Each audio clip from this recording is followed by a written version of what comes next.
তথাপি আজকে আমাদের পার্শ্ববর্তী বিহার, তারপরে আসাম।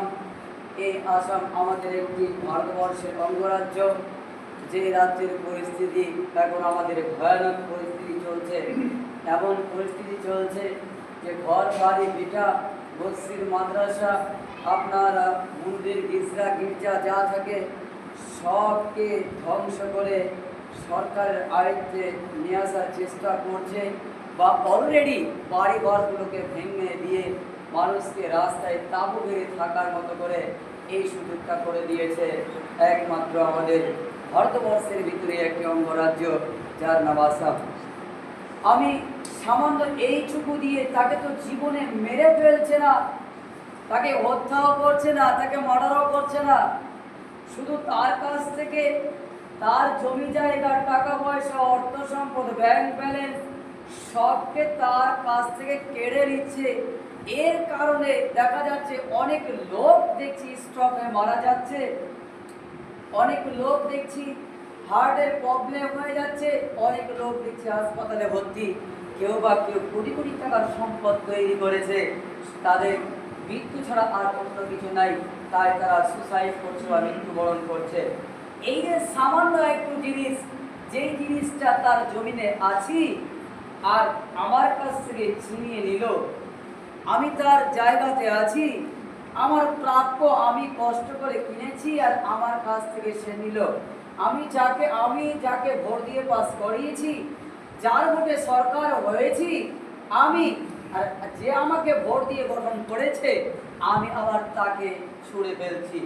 এই দিকে লক্ষ্য রেখে কয়েকটি আয়াতের দিকে এবং সেই বুখারী তাফসীরের কয়েকটি কথা দিয়ে আমি বক্তব্য শুরু করব।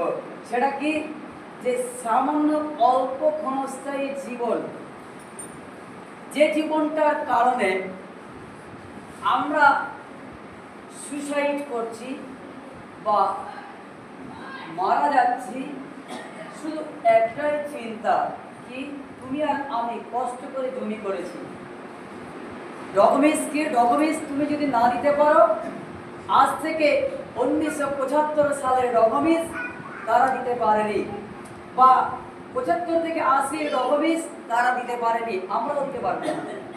আমাদের জন্ম সার্টিফিকেট দিতে পারবো? তখন জন্ম সার্টিফিকেট হতো না, এরকম ভোটার লিস্টও তৈরি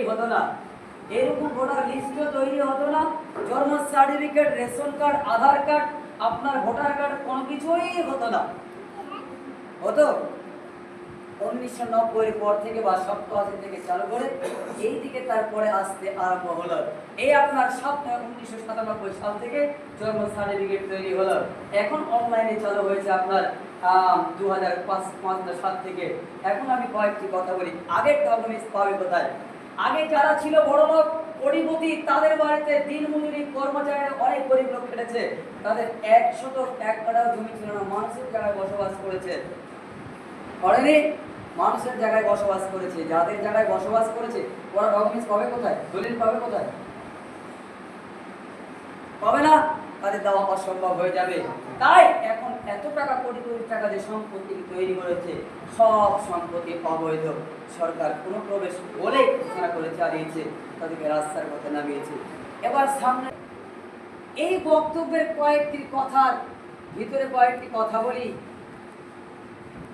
যে আমরা আসামকে দেখে শিখবই ইনশাআল্লাহ।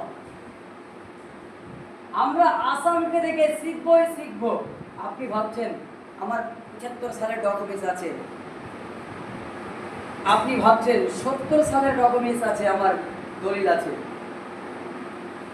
যখন আপনার নামে ভুল দেখবে না, তখন বলবে না এই লোকটি ওই লোক নয়, একটা অক্ষরে হেল্প করে দেখবে, বলো না এই লোকটি ওই লোক নয়। অতএব আমাদেরকে সচেতন রাখতে হবে কি, আমাদের সরকার যতই খারাপ হোক, যতই খারাপ হোক, কিন্তু আমাদেরকে তো উচ্ছেদ করার কথা কোনোদিন বলে না, হবে না। অনুরূপ আমরা ঠিক ওই রকমই করব, যে আসামকে দেখে অন্তত যে আমরা দলবদ্ধ একতা হয়ে সব কাজ করব তো ইনশাআল্লাহ।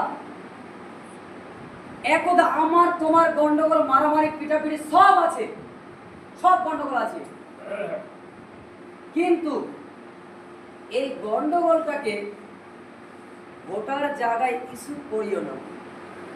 তোমার আমার থাকতে পারে, লেনদেন টাকা পয়সা অর্থ সম্পদের থাকতে পারে, কিন্তু ভোটারের ক্ষেত্রে গিয়ে আপনি বলবেন ওকে আমি দেখে নেবো,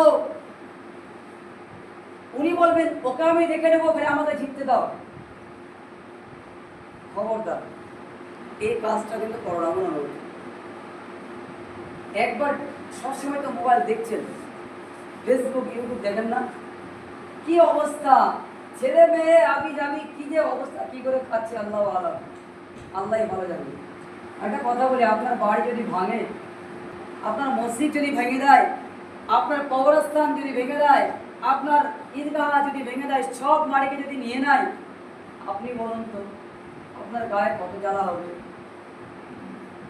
বলুন।